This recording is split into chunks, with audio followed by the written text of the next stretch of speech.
Assalamualaikum warahmatullahi wabarakatuh. Salam jumpa lagi bersama saya di channel JR Farmer. Pada kali ini JR Farmer akan membuat konten video cara kulturisasi Nitrobacter. Sebelum saya melanjutkan acara proses kulturisasi Nitrobacter, saya akan sedikit menjelaskan fungsi atau manfaat dari cairan Nitrobacter itu sendiri. Adapun fungsinya yaitu untuk membantu proses nitrifikasi dan denitrifikasi di kolam perairan. Untuk lebih sederhananya, yaitu cairan Nitrobacter itu sebagai bahan pengurai sisa-sisa pakan yang berlebihan, sisa-sisa kotoran ikan atau hewan hasil dari metabolisme, dan sisa-sisa jaringan tubuh ikan yang sudah mati. Oke, untuk selanjutnya saya akan melakukan proses cara kulturisasi cairan Nitrobacter ini. Tapi sebelumnya, jika sobat tani semua suka dengan video saya, silahkan like, komen, dan subscribe-nya. Dan saya ucapkan terima kasih banyak. Salam dari saya, selamat mencoba dan sukses selalu. Oke, selanjutnya kita akan melakukan proses kulturisasi Nitrobacter. Yang pertama, kita siapkan dulu cairan ke ember, kira-kira 2-3 liter.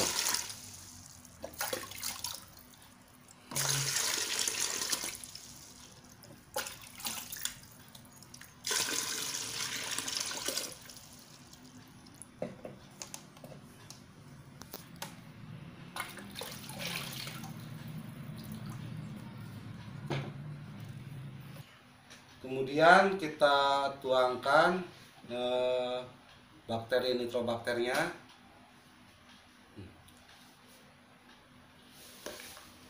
Setelah itu kita larutkan, kita aduk.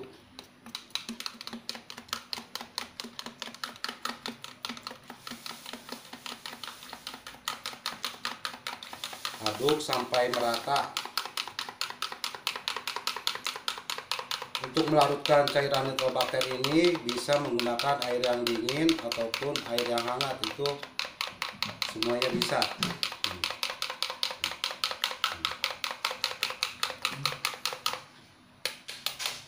Setelah itu tuangkan cairan Nitrobacter ini ke dalam ember penampungan. Kemudian diaduk-aduk.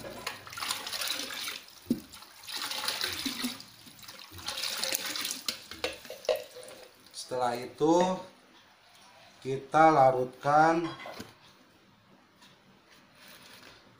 Molase ini dosisnya 200 ml.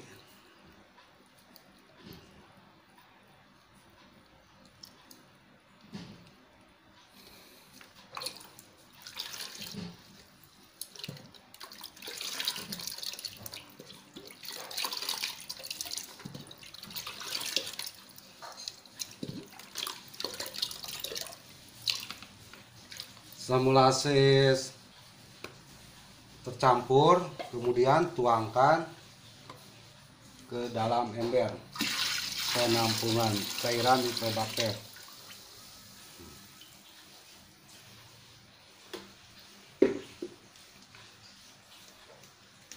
Nah, untuk kapur dolomit atau kaptan ini nanti dicampurkannya setelah cairan Nitrobacter ini setelah 24 jam. Jadi kapur dolomit atau kaptan ini kita simpan dulu, nunggu setelah cairan Nitrobacter itu 24 jam.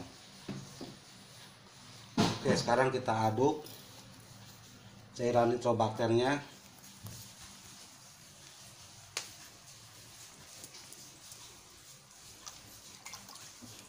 Oke, kamera dekatkan.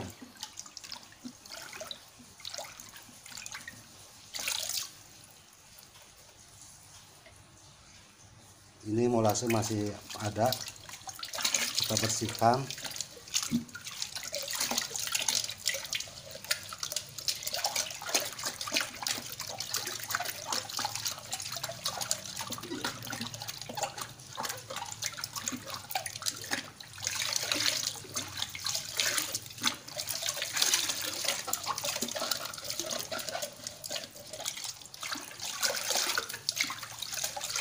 Kita aduk lagi sampai benar-benar merata antara cairan nitrobakter dengan molase.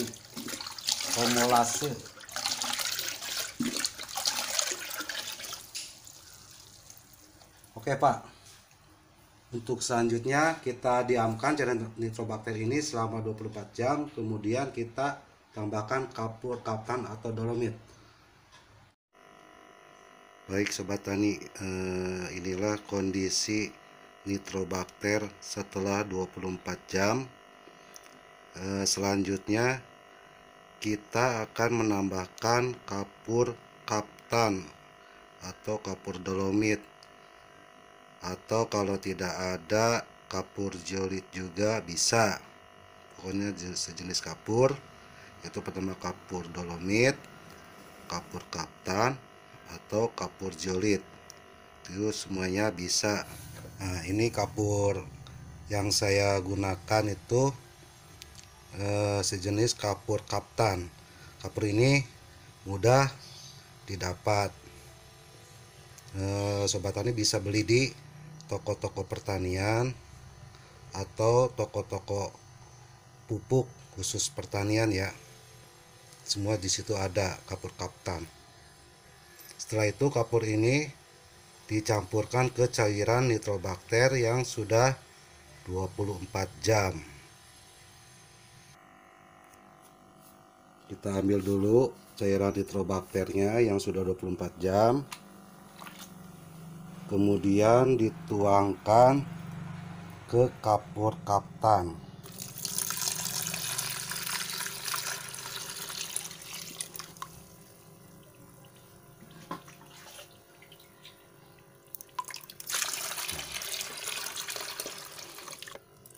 Oke, biar mudah proses pengadukannya ya.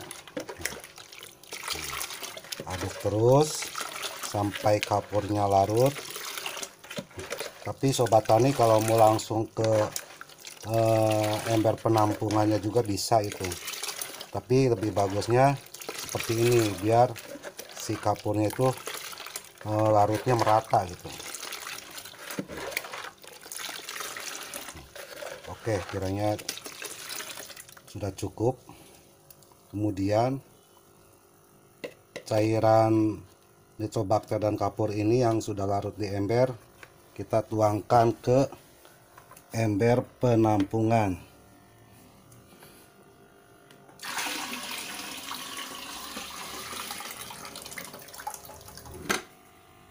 Setelah itu kita aduk lagi biar benar-benar merata zat kapur dengan cairan nitrobakter.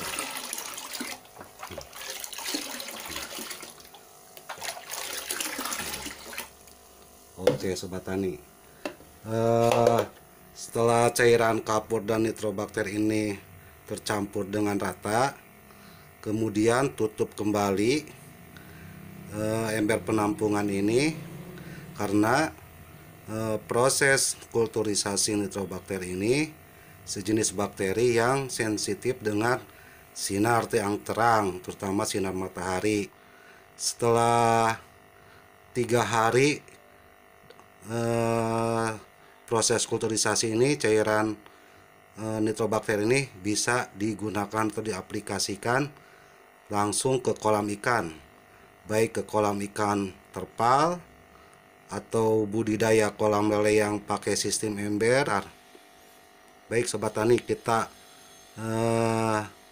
bagaimana perkembangan selanjutnya?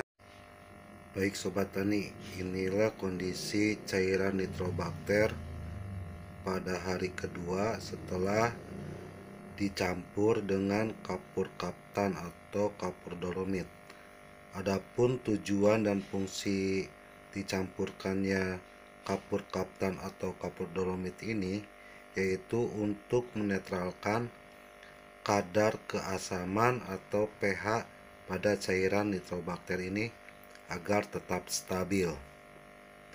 Ini sudah terlihat terbentuk buih-buih ya, saya dekatkan. Nah, ini artinya bakteri nitrobakter ini aktif ya. Ini ditandai dengan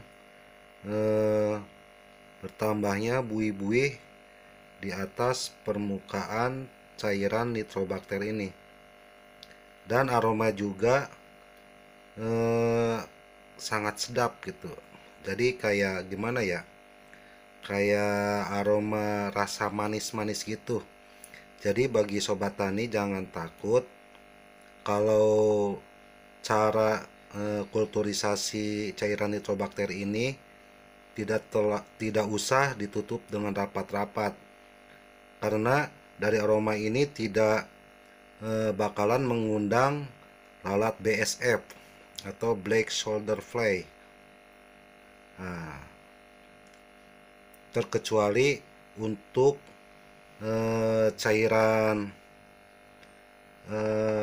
rabal.